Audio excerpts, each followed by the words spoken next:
Selamat malam Bapak, Ibu, Saudara-saudari yang dikasihi Tuhan kita Yesus Kristus. Terimalah salam dari HKBP Kernolong, HKBP tertua di Pulau Jawa. Sebelum kita memasuki peraduan malam, sejenak kita mendengarkan firman Tuhan. Kita mempersiapkan diri, marilah kita berdoa. Segala puji syukur kemuliaan bagimu, ya Allah Bapa. Kami bersyukur atas kasih-Mu, di mana Tuhan telah memelihara memberkati kami dalam kehidupan dan pekerjaan kami sepanjang hari ini. Malam ini sebelum kami beristirahat, kami mau mendengarkan firman-Mu. Kuasa Roh Kudus yang memberi hikmat, pengertian bagi kami untuk mengerti akan firman Tuhan dan memberi kuasa agar kami mampu melakukan yang sesuai dengan firman-Mu. Terima kasih Bapa, dalam nama Yesus kami berdoa. Amin. Renungan malam bagi kita sesuai dengan nas bacaan malam dalam Almanak HKBP tertulis dalam Injil Yohanes pasal 16 ayat 1 sampai ayat 15. Sebagai ayat pembimbing renungan yaitu ayat 1. Beginilah firman Tuhan. Semuanya ini kukatakan kepadamu supaya kamu jangan kecewa dan menolak aku. Tema renungan kita adalah jangan kecewa dan menolak Yesus. Sahabat renungan malam Salom, nas bacaan kita adalah bagian dari percakapan Yesus dengan 11 murid-muridnya setelah mereka selesai makan perjamuan Paskah. Yudas Iskariot telah meninggalkan acara perjamuan Paskah itu setelah ia mendengar perkataan Yesus yang menegur rencananya yang jahat, yang hendak mengkhianati Yesus. Yesus dengan terus terang mengatakan kepada murid-muridnya, "Aku berkata kepadamu, sesungguhnya seorang di antara kamu akan menyerahkan aku." Saat pertemuan itu Yudas Iskariot telah dirasuki iblis. Pekerjaan iblislah yang mengeraskan hati Yudas Iskariot sehingga Yudas tidak peduli dengan teguran Yesus. Yudas Iskariot malahan pergi meninggalkan Yesus dan 11 murid-murid lainnya. Kemanakah Yudas Iskariot pergi malam itu? Yudas Iskariot pergi menjumpai para imam-imam kepala dan orang-orang Farisi yang pada waktu itu tokoh-tokoh agama Yahudi itu sedang berkumpul membicarakan upaya-upaya yang hendak mereka lakukan untuk menangkap dan membunuh Yesus. Maka kehadiran Yudas Iskariot yang menyampaikan rencananya hendak menyerahkan Yesus disambut dengan gembira oleh para imam kepala dan orang-orang Farisi itu. Sebab telah lama mereka menaruh benci dan dendam terhadap Yesus. Maka dengan senang hati mereka menjanjikan imbalan uang 30 keping uang perak kepada Yudas Iskariot. Yudas Iskariot telah membiarkan hatinya, totalitas hidupnya dikuasai dan ditaklukkan oleh iblis.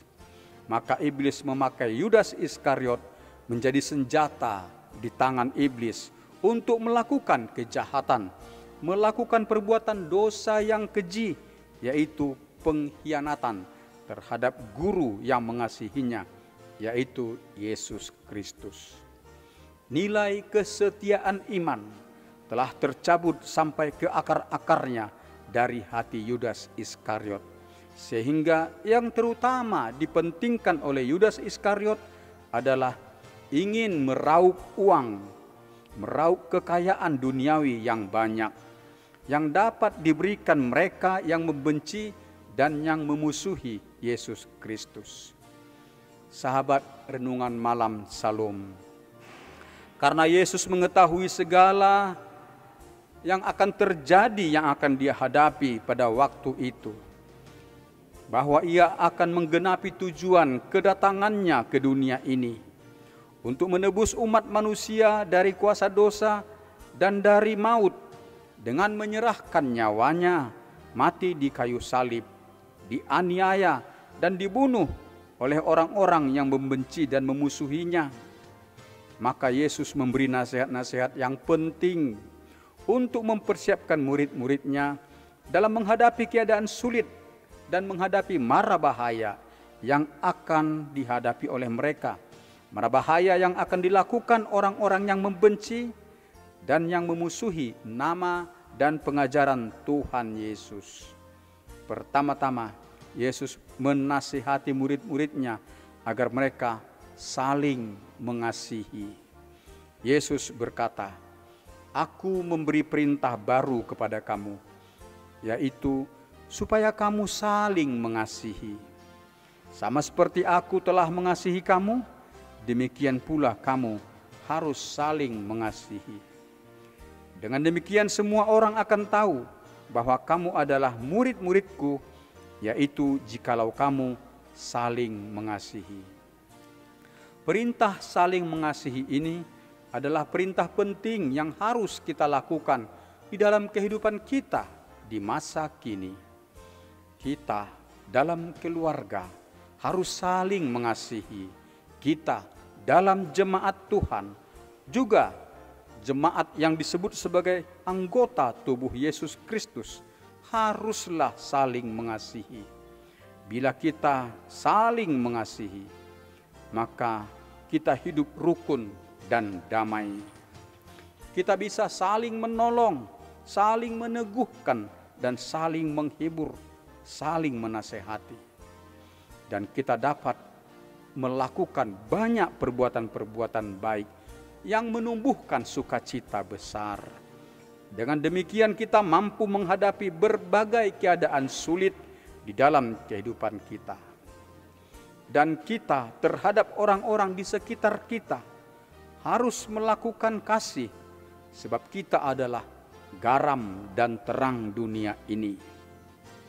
Di tengah-tengah dunia di mana banyak orang yang mempertontonkan sikap dan perilaku kebencian, kejahatan, permusuhan, kekerasan, dan perbuatan-perbuatan yang keji, kita harus berbuat kasih, kita harus mengampuni dan berbuat hal-hal yang baik kepada mereka.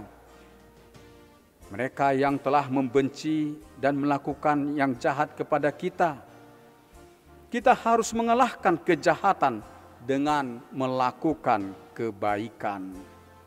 Dengan senantiasa melakukan kasih, maka orang-orang di sekitar kita akan mengenal bahwa kita adalah murid-murid Yesus Kristus. Dan perbuatan-perbuatan kasih tersebut menjadi teladan bagi mereka. Sahabat Renungan Malam Salom, selanjutnya Yesus mengatakan bahwa murid-muridnya, demikian juga setiap orang yang percaya kepada Yesus, akan mengalami berbagai bentuk penderitaan dan kesukaran karena perbuatan-perbuatan kebencian dan kejahatan dari orang-orang atau kelompok-kelompok yang membenci dan memusuhi nama dan ajaran Yesus Kristus.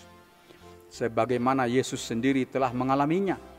Yesus yang tidak berbuat salah dan tidak berbuat dosa, dianiaya dan dibunuh di kayu salib oleh para imam kepala, orang-orang Farisi dan tua-tua Yahudi yang membenci dan memusuhi Yesus dan ajaran-ajaran Yesus. Yesus memberitahukan penderitaan, kesukaran, penganiayaan yang akan dialami murid-muridnya itu adalah untuk mempersiapkan mental dan spiritual mereka, agar mereka tidak tawar hati, tidak kecewa dan tidak menolak Yesus karena beratnya penderitaan. Agar mereka tabah menjalani penderitaan, aniaya, dan tetap setia kepada Yesus. Yesus menginginkan kita agar kita sebagai orang Kristen yang beriman teguh dalam menghadapi berbagai penderitaan dengan menyatakan bahwa kita tetap setia beriman kepada Yesus Kristus. Supaya keteguhan iman kita menjadi kesaksian kepada orang lain di sekitar kita, agar mereka mengenal kasih dan mengenal kebenaran di dalam Yesus Kristus.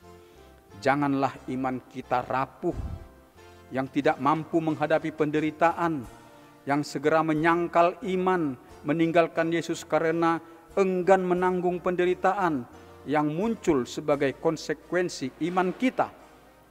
Sumber kekuatan bagi kita yang mampu meneguhkan iman kita adalah Roh Kudus. Demikian renungan bagi kita malam hari ini. Marilah kita berdoa. Terpujilah nama-Mu ya Allah Bapa, kami telah mendengar firman-Mu.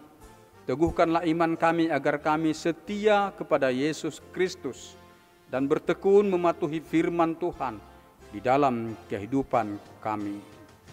Bila mana jemaat-Mu menghadapi penderitaan karena kesetiaan iman mereka, kuatkanlah iman jemaat-Mu agar mereka tabah dan setia beriman kepada Yesus Kristus.